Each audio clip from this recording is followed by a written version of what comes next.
സ്റ്റിച്ചിങ്ങും practice ചെയ്യുന്ന ഈ ക്ലാസ്സിലേക്ക് സ്വാഗതം. നമുക്ക് ഈ ക്ലാസിന്റെ ലക്ഷ്യങ്ങൾ നോക്കാം. ഈ ക്ലാസിന്റെ അവസാനം നിങ്ങൾക്കിവ ചെയ്യാനാകും. ഒരു കീറലും തുളയും ഡാൺ ചെയ്യുക, ഒരു സാധാരണ പാച്ച്, ഒരറ്റത്തെ പാച്ച്, ഒരു ആലങ്കാരിക പാച്ച് എന്നിവ തുന്നുക. ഡാണിങ്ങിനും പാച്ചിങ്ങിനും ആവശ്യമായ ഉപകരണങ്ങളും വസ്തുക്കളും: ഡാണിംഗ് സൂചി, ഹാൻഡ് സൂചി, ജീർണിച്ച വസ്ത്രം, പാച്ചർ, നൂലുകൾ, ടൈലറുടെ കത്രിക, ടൈലറുടെ ചോക്ക്, തയ്യൽ മെഷീൻ. ഇപ്പോൾ നമുക്ക് ഒരു കീറലും തുളയും ഡാൺ ചെയ്യുന്നത് പഠിക്കാം. ആദ്യം തുണിയുടെ നെയ്ത്തും കീറലിന്റെ സ്ഥാനവും ശ്രദ്ധയോടെ പഠിക്കുക. എന്നിട്ട് കീറലിന്റെ ചുറ്റിലും ലൈനുകൾ മാർക്ക് ചെയ്യുക. എല്ലാ വശങ്ങളിലും ഏകദേശം 1/2 മുതൽ 1 സെന്റിമീറ്റർ വരെ തുല്യമായ അകലം പാലിക്കണം.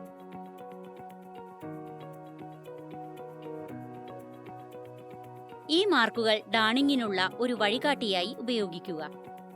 ഒരു ഓപ്പൺ ഫിഷ്ബോൺ സ്റ്റിച്ച് കൊണ്ട് കീറലിന്റെ ഇരുവറ്റങ്ങളും ഒരുമിച്ച് അടുപ്പിക്കുക.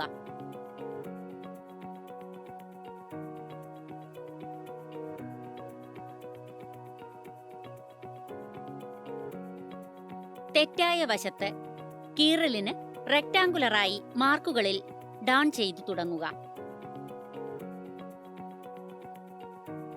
ഇതിനായി ഡാണിംഗ് സൂചിയും കഴിയുമെങ്കിൽ അതേ തുണിയിൽ നിന്നുള്ള നൂലും ഉപയോഗിക്കുക.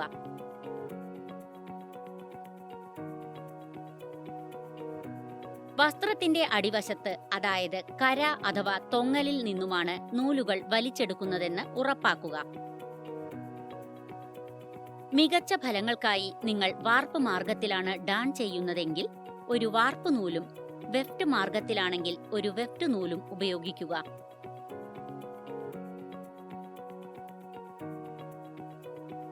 തുണിയുടെ നെയ്ത്തിനനുസരിച്ച് ഡാൺ ചെയ്യുക.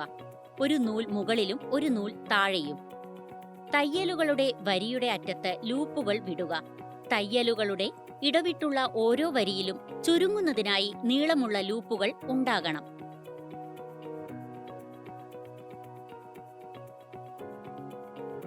അടുത്തതായി ഒരു ത്രികോണാകൃതിയിലുള്ള കട്ട് എന്ന ഡാർണിംഗ് പഠിക്കാം. ത്രികോണ കട്ടിനു വേണ്ടി നേരെയുള്ള കട്ടിന്റെ അതേ മാർഗം പിന്തുടരുക.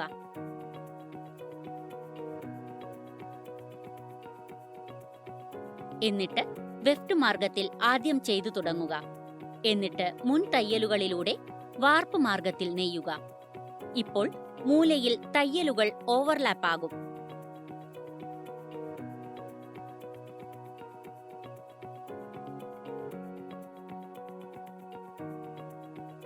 അടുത്തതായി ഒരു തുളയുടെ ഡാണിംഗ് നമുക്ക് പഠിക്കാം.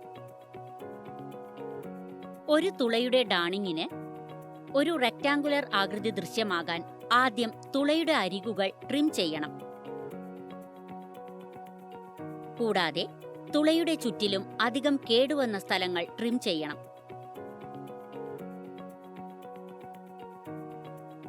ഇനി എല്ലാ വശങ്ങളിലും നിരവധി തയ്യലുകളിലൂടെ തുള മുഴുവൻ ഡാണിംഗ് ചെയ്യണം. അവസാനമായി ഇടവിട്ടുള്ള തയ്യലുകൾ കൊണ്ട് നെയ്യുക.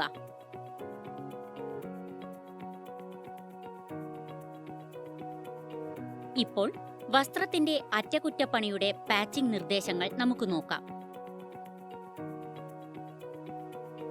ആദ്യം ഒരു പാച്ച് തിരഞ്ഞെടുക്കുക. പാച്ച് വസ്ത്രത്തിന്റെ അതേ മെറ്റീരിയൽ ആയിരിക്കണം. തുണി ഏതെന്ന് കണ്ടെത്തിയാൽ ഡിസൈനുകളോട് മാച്ച് ചെയ്യുന്ന വിധം പാച്ച് കട്ട് ചെയ്യുക.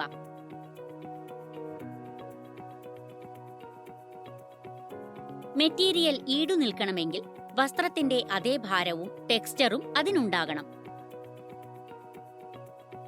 എല്ലായ്പ്പോഴും തുണിയുടെ സ്ട്രൈറ്റിലാണ് ഒരു പാച്ച് മുറിക്കേണ്ടത്. കൂടാതെ പാച്ചിന്റെ ഗ്രെയിൻ വസ്ത്രത്തിന്റെ ഗ്രെയിനുകളുമായി മാച്ച് ചെയ്യുക. ഇപ്പോൾ നമുക്ക് ഒരു സാധാരണ പാച്ചിന്റെ തയ്യൽ നോക്കാം. തുളയുടെ ആകൃതി എന്തായാലും പാച്ച് സ്ക്വയർ അഥവാ റെക്ടാങ്കുലർ ആയിരിക്കണം. കീറിയ സ്ഥലത്തിന്റെ അഥവാ തുളയുടെ ചുറ്റിലുമായി ഒരു റെക്ടാങ്കുലർ അല്ലെങ്കിൽ സ്ക്വയർ ആകൃതിയിൽ ബാസ്റ്റ് ചെയ്യുക.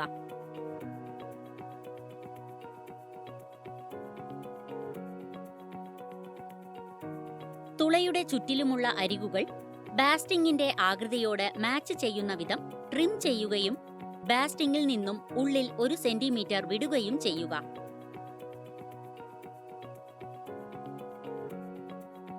ഓരോ മൂലയിലും 1 സെന്റിമീറ്റർ ഡയഗണൽ കട്ടുകൾ ക്ലിപ്പ് ചെയ്യുക.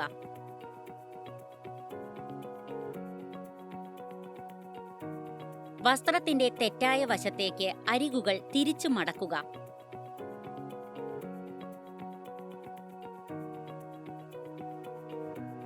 പരത്തി അമർത്തുക. ഒപ്പം അരികുകൾ വലിയാതിരിക്കാൻ ശ്രദ്ധിക്കുക.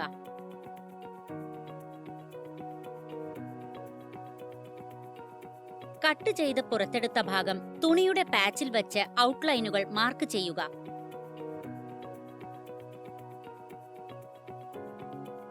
ചുറ്റിലെല്ലാമായി 1 സെന്റിമീറ്റർ കൂട്ടി തുന്നുക.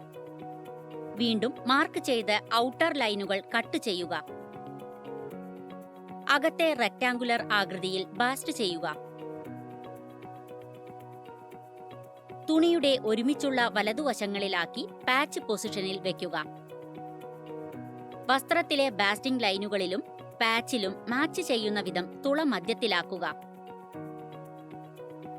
മുൻ ബാസ്റ്റിംഗ് ലൈനുകളിലായി ബാസ്റ്റിംഗ് തയ്യലുകൾ കൊണ്ട് ആദ്യം പാച്ച് ഫിക്സ് ചെയ്യുക.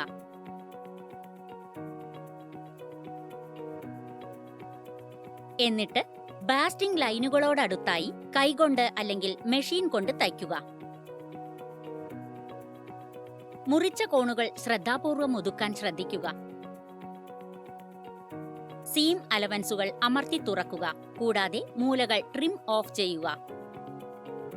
ഓവർ കാസ്റ്റിംഗ് കൊണ്ട് സീം അലവൻസ് തീർക്കുക. കൂടാതെ ബാസ്റ്റിംഗ് നീക്കം ചെയ്യുക. അടുത്തതായി ഒരു ഹെംഡ് പാച്ച് തുന്നാൻ പഠിക്കാം. അരികു തുന്നിയ പാച്ചിനു വേണ്ടി പാച്ച് പീസിന് ഒരു വലിയ സീം അലവൻസ് ചേർക്കുക. അതായത് 1 സെന്റിമീറ്ററിന് പകരം 1.5 സെന്റിമീറ്റർ ചേർക്കുക. സാധാരണ പാച്ചിന് സമാനമായി പാച്ച് പിടിപ്പിക്കുക.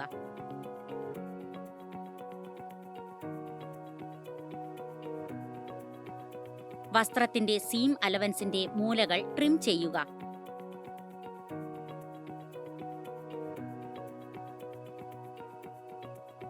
ഇരു സീം അലവൻസുകളും വസ്ത്രത്തിൽ ഫ്ലാറ്റായി അമർത്തുക. പാച്ച് സീം അലവൻസ് കീഴ്വശത്തേക്ക് 1/2 സെന്റിമീറ്റർ കൊണ്ട് മറിക്കുക.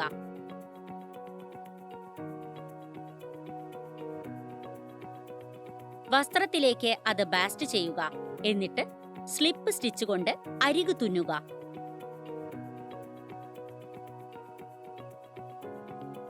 അവസാനമായി ബാസ്റ്റിംഗ് നീക്കം ചെയ്യുക.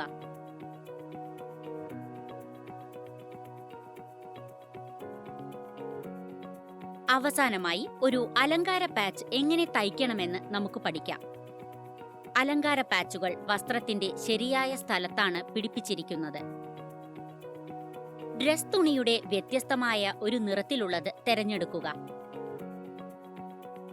കൂടാതെ പേപ്പറിൽ ഒരു ഡിസൈൻ വരയ്ക്കുക.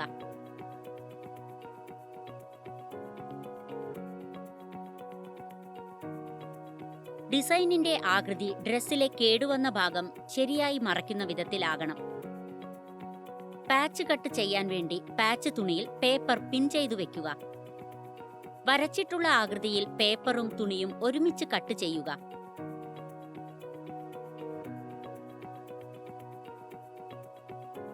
തൽസ്ഥാനത്ത് പാച്ച് ബാസ്റ്റ് ചെയ്യുക.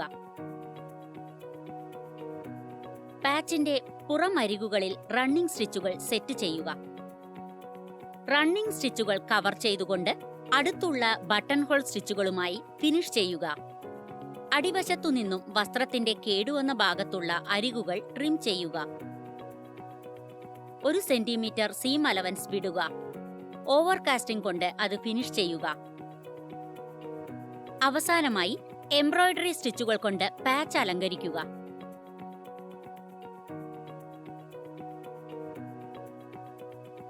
ചർച്ച ചെയ്ത പ്രധാന കാര്യങ്ങൾ നമുക്ക് സംഗ്രഹിക്കാം. ഡാണിങ്ങിനു മുമ്പ് തുണിയുടെ നെയ്ത്തും കട്ട് പൊസിഷനും ശ്രദ്ധയോടെ പഠിക്കുക. വാർപ്പ് മാർഗത്തിലാണ് നിങ്ങൾ ഡാൺ ചെയ്യുന്നതെങ്കിൽ വാർപ്പ് നൂലും, വെഫ്റ്റ് മാർഗത്തിലാണെങ്കിൽ വെഫ്റ്റ് നൂലും ഉപയോഗിക്കുക. പാച്ച് വസ്ത്രത്തിന്റെ അതേ മെറ്റീരിയൽ ആയിരിക്കണം. തുളയുടെ ആകൃതി എന്തായാലും പാച്ച് സ്ക്വയർ അഥവാ റെക്ടാങ്കുലർ ആയിരിക്കണം. ഇത് സെഷന്റെ അവസാനത്തിലെത്തുന്നു. ഡാണിങ്ങും പാച്ചിംഗ് പ്രാക്ടീസ് ചെയ്യുന്നതിനെക്കുറിച്ച് ഒരു നല്ല ധാരണ നിങ്ങൾ നേടിയെന്ന് ആശിക്കുന്നു. അടുത്ത സെഷനിൽ വീണ്ടും കാണാം.